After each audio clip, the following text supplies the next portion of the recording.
എന്താണ് ഭൂഖണ്ഡാന്തര മിസൈലുകൾ? ഏതെല്ലാം രാജ്യങ്ങൾക്ക് ഈ മിസൈലുണ്ട്? നിലവിൽ 7 രാജ്യങ്ങൾക്കാണ് ഈ മിസൈലുള്ളത്. ആണവായുധങ്ങൾ വഹിക്കാൻ ശേഷിയും അതുപോലെ തന്നെ രാസായുധം, ജൈവായുധം വഹിക്കാൻ ശേഷിയും ഉണ്ടാകും ഇവയ്ക്ക്.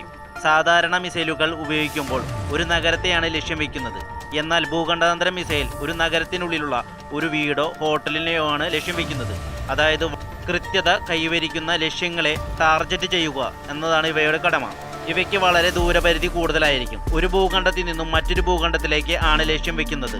നിലവിൽ USA, Russia, China, France, India, Israel, ഉത്തര കൊറിയ എന്നീ രാജ്യങ്ങൾക്കാണ് പ്രവർത്തനക്ഷമതമായ ICBMകൾ ഉള്ളത്.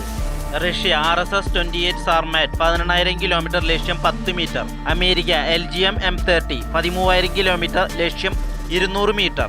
ഇന്ത്യ അഗ്നി-6 12,000 കിലോമീറ്റർ, ലക്ഷ്യം 10 മീറ്റർ. ഫ്രാൻസ് M51 11,000 കിലോമീറ്റർ, ലക്ഷ്യം 350 മീറ്ററാണ്.